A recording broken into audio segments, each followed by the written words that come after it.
Hello everyone, and welcome to Action RPG. I'm your host Aaron, and for today's video we're headed back to the world of Last Epoch. Now I wanted to make this video 2 days ago, but I got totally bogged down with Second Dawn from Wolcen Lords of Mayhem. Now that I'm done with that, and that update has already been covered, I am switching back to Last Epoch, which is my current favorite action RPG game. So what we have here, and I've already covered some of this in a previous video, is we have the patch preview for 7.9, which is the largest update coming to Last Epoch. So we're going to go through some of this. It should be a pretty quick video, and before I get tons of comments asking when this drops, the answer is any day. So I've been on their Discord, I've reached out for feedback, and the answer is anytime. So who knows, hopefully tomorrow. Patch preview beta 0.7.9. Our next content patch approaches, and today we're spilling the beans on what you can expect. Patch 0.7.9 will be the largest update we've released for Last Epoch to date. This patch will also be the first to include a Phase 4 item from our early access development forecast. I literally send this out all the time. Phase 1, 2, 3, and 4. This is what they're doing as far as early access. Mostly right now we're in Phase 2, but what they're saying for this is the endgame system Monolith of Fate updates, which is a Phase 4 item. It is coming in 7.9. Patch 7.9 focuses on the endgame with changes and additions coming to both and available content and the rewards available for engaging with that content. That is a mouthful. We're also replacing and adding many new sounds and replacing all animations by the Sentinel class. Highlights. Significantly fleshed out the Monolith of Fate system. If you have not played Last Epoch, the Monolith of Fate is basically like an endless run system that you can do over and over again. As you do it, it progresses, you get more experience, more rewards, and it also gets harder. We are working on the developer blog to share with you later this week. Monolith of Fate zones will no longer scale with the character level. It is important that the endgame content includes concrete goals, and the progression to a higher level content makes improvements to your character feel more rewarding. It will be possible to empower lower level content in the Monolith of Fate, and the rewards for completing that content will become more powerful as a result. Implemented the blessing feature. This will be outlined in the above developer blog on the Monolith of Fate changes. So, very, very cool. And then you'll see down here that they're also going to give us some new zones. Now, this is kind of interesting under items. Implemented tier 6 and 7 affixes. We are working on a developer blog to share with you early next week. Now, the fact that this is in here, okay, bear with me for a second. The fact that they're talking about this in here, and this is for patch preview, and they're saying they're going to share with us early next week, that makes me think that we're not going to get this until next week. It's the only kind of tidbit information that we have. Affixes above tier 5 are not craftable. Tier 6 and 7 affixes are intended to be long-term goal and not an expectation at any point in the game.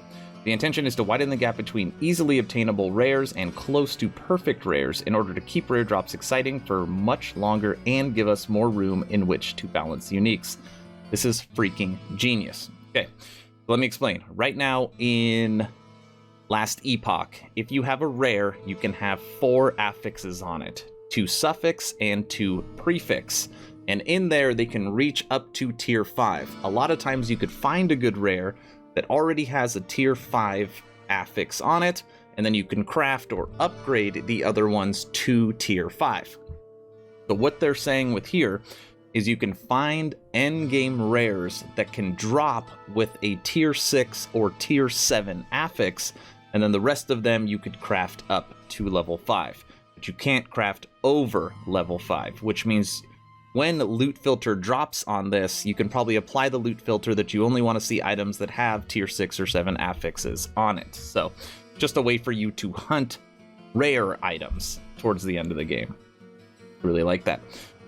Skills. This is also one of my favorites because right now I am running a Necro class. Patch 7.9 includes multiple new skills, each which have a full-size specialization tree. Yes. Backlight class has a new skill called Bone Curse. The Necromancer class has a new skill called Assemble Abomination. This is what I'm most excited for because it's a new summon. And the previews here, I've already covered that. The Necro class has a new skill called Dreadshade. And Dreadshade will be replacing Mark of Death, which will be resumed, and Exhume skill has also been removed. Now, Mark of Death, you can still get this skill, even though you can't specialize in it. You can get the skill through idols and potentially in the future gear. So, I already have an idol that gives me a 10% to Mark of Death, and it literally hits when all my minions hit, so not a big deal, at least for me. If you don't have that, I recommend get it, so you can still keep Mark of Death. All Sentinel's animations have been replaced. That's awesome. They continue to work on the visuals for this game. And then level design. While a new chapter is not included in patch 0.7.9, there is a comparable number of zones being added in the update, which will be available through the Monolith of Fate. So every time you run a timeline on the Monolith, you get a randomly generated zone. And when you run the Monolith, I mean literally 40 times, you just play the same zones over and over again. So it's nice that they're adding more zones to that so that each run feels a little more unique and do not get bored. The End of Time Zone has received a visual update. I'm very curious how this looks. The End of Time Zone is basically the town, because this isn't a multiplayer game, that you're alone in, where you do your gambling, where your stash tab is, all of your merchants, and it's kind of this, neat town in the middle of the universe, in between time zones, right? So, hopefully it looks cool. User interface, active quests are now shown on the world map. Thank you. Following the quest log if you're not paying attention sucks. Some UI windows now close in response to movement. For example, windows associated with the stash or vendor NPC now close if you move far enough away from the stash or vendor respectively. Should have always done that, so good. And then buyback tabs can now be searched. Quality of life, improved targeting for users of controllers. Don't use controllers. And optimization, improved game startup time for most system configurations. I literally have 0 problems with startup time, but improved the performance of loot. This sometimes I have a problem with, and obviously they're not very specific, but sometimes it's hard to click on the loot. I don't know if it's like, the click box or whatever, but I'm hoping that that's what they mean. Sometimes it's hard to pick up the loot. It'd also be great if we got more gold pickup radius. Okay, so that is the patch preview for 7.9. I do think there might be more coming than just this, but for an early access game, this is going to be a great update. Especially that the class that I play right now, I'm getting 3 new skills. So I'm happy that I'm going to be able to play with that, and I will make videos telling you what I think of all 3. Now, if you are looking for a next-gen action RPG, I literally get asked this multiple times a day. Obviously, Diablo 3 is old. Path of Exile, being the most popular action RPG pretty much in the world, that game is great, and I always give it thumbs up, and I always tell people it's free, and it is a great game, but it's still, a lot of people have played it for years, and they're bored.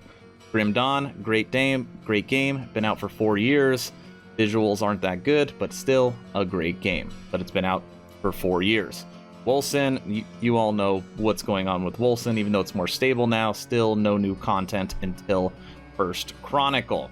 And there's some other games in there, but ultimately, Last Epoch is right now, even in early access phase 2, my #1 recommendation for action RPGs. Join my Discord, I can talk to you about it, and I can tell you why I really feel that way. Like, this game is so much fun. And if you like pet necro classes, granted it's really the only class I've run in this game other than Paladin, it is the best necro class that I have run since playing Diablo 2, which is one heck of a compliment if you love action RPGs. So that's the video today. Last Epoch patch preview 0.7.9. What does everybody think? Are you considering getting this game? Yes, it stinks there's no multiplayer yet. That's coming in phase 3, but the game itself is a lot of fun and you will get a head start on everybody. So that's it. Let me know what you think in the comment section below. Do not forget to join the official Action RPG Discord. Great conversations every day. You can ask me specific questions and I always respond. I am very active in the chat. The idea is to have a group of gamers that could jump from game to game together, so you never start the server alone. Okay, stay home, stay safe, do not forget to join the official Action RPG Discord. Aaron, out.